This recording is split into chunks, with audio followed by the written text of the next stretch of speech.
Hello, sisters.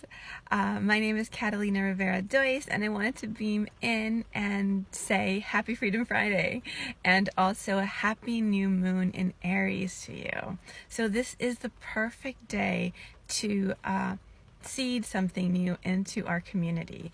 There has been an inquiry stirring amongst a couple of sisters that I found tremendously relevant and worth expanding on, okay? And this is to do with calling in directions. So no matter if you do solo ceremonies or you do ceremonies in circles with other sisters or other people, calling in directions is one of those kind of universal elements that occur in ceremony, and that if you're not familiar with, is definitely worthwhile becoming familiar with. But when we start diving into the calling in of directions, it's very common to fall into, kind of tricky water, especially now when we are becoming more and more aware of the impact of cultural appropriation. So how do we navigate this? This is what we're going to be talking about in this video today. But let's backtrack a little bit, just for those of you that are not completely familiar with this concept of calling in directions. So calling in the directions is an act that is part of ceremony and that you will find in different traditions around the world. And it usually involves calling in the four directions that are most well known: the north, the east, the south, the west, and the north. Did I say them all? North, east, south, west. There we go. All four. And depending on what lineage you follow, where you get your information, the colors, animals, the way these are called in may be different. Now, why would we want to call in directions? And this I really want to share with you, because a lot of people fall into calling directions as a kind of a just going through motions because it has been done before and it feels appropriate. I'm inviting you to fully understand what it is that's being done, no matter what lineage you're starting from or being part of.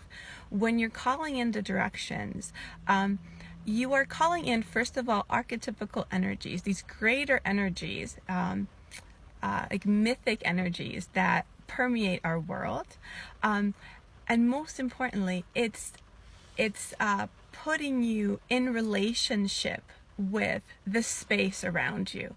That's what it does.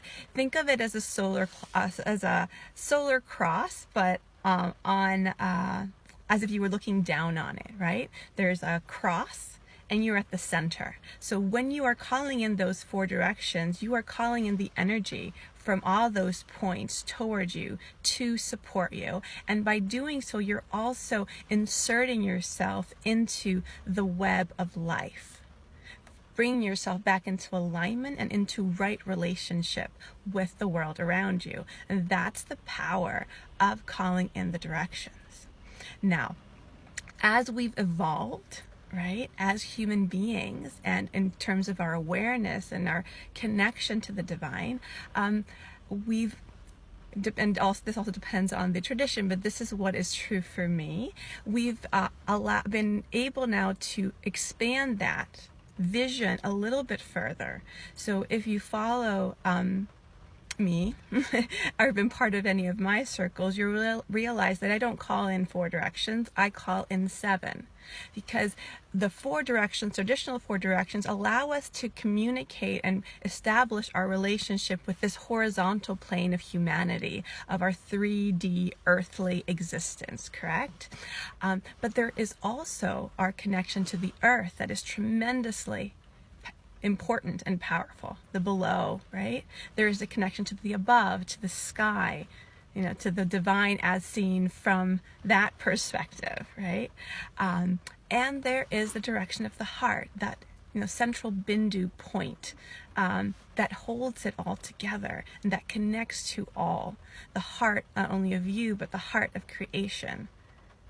So when we call in all these 7 directions, we are really inserting ourselves not only in this kind of horizontal tapestry, but into the full web of life and creation through multiple planes of existence.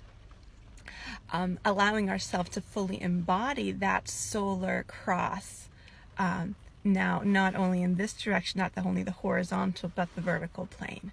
So I invite you to, when you do ceremony for yourself or others, to bring this awareness with you and just notice how it feels when you can connect into this consciousness that as you are calling in these directions, these points, including the heart of who you are and your connection through your heart to all creation, how that completely transforms and actually creates a sacred container for work. It's like what actually happens is through that act, when you bring consciousness to it, you create a literal energetic grid of coherent energy in which to work, where you're also receiving these mythic energy from these directions that weave through life. Okay? So that is the basics of calling the direction. And again, it doesn't matter what lineage you're starting from. This is just it's like the basic building block, right? So when we translate that to different places in the globe, different lineages, different tribes, different, spiritualities, each tribe, each culture has tapped into this, right? And intuited what each direction brings to them. And of course, that's going to be slightly different depending on where you are. Calling in the south when you're in the northern hemisphere is going to be different than calling in the south when you're in the southern hemisphere. Even that, brings difference in. And again, each cultural, like the animals they'll have, access to, and how they connect to each direction is going to be different. So that's where the slight variations occur. Though even if you study, the different lineages, there are common themes across the world. And this is where I want to bring you. That the act of calling directions is something that's universal. Again, there are specific protocols, the specific aspects of it that are bound to specific cultures and tribes. But the underlying principles are universal, and as such are open to all of us, no matter what your lineage is, no matter what your race is, no matter if you're part of a specific tribe or not. This is our birthright as part of the web of life. So if you are concerned with cultural appropriation, and I'm definitely encouraging awareness and sensitivity to that, I'm inviting you to tap into the underlying principles. You do not need to call in the directions in the same way that, a specific tribe or shaman or may have in the past, unless you're part of that lineage. If you're part of that lineage and you're initiated into it and you feel you feel comfortable doing that with respect, then absolutely, by all means, right? But we do not need to poach from other cultures to be able to tap into this sacred wisdom. Ultimately, we all feel that pull. And now that we're more aware, there is also that trepidation of, I want to be part of it, but at the same time, it doesn't quite feel mine. And that's okay. That is our raising of consciousness and awareness. And it's an open invitation for each one of us to tap into our own gnosis, experiential knowing of what does each direction mean to me? What am I calling in? And exploring with that clear knowing that, again, calling the directions is, it's a birthright of being part of creation. You're inserting yourself in this grid of life. It is not part of any specific culture. So it is only when we use, the specific protocols, prayers, etc., that we can fall into that if we don't have the appropriate kind of initiation or permission to do so. All right. So, and to aid you in this, the way that I do this and what I have found, tremendously powerful is calling in of the grandmothers.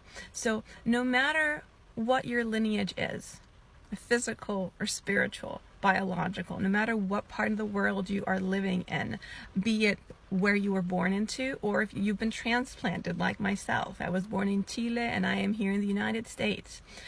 All of us, have access to the world of womanhood. Like that goes beyond, space, time, culture, lineage. We are all women, and as women, we all have grandmothers that have been the lineage keepers, the wisdom keepers, the medicine keepers. And as such, you can call the grandmother that holds each direction for us. And that is not stepping on anybody's toes. That is not infringing on anybody's spirituality. This is basic feminine spirituality. We all have grandmothers. We all came from grandmothers. We all have grandmothers in our physical lineage. We all have grandmothers that guide us in the spiritual lineages and keys we carry, that we've carried through lifetimes. And my experience in the subtle realms is that there is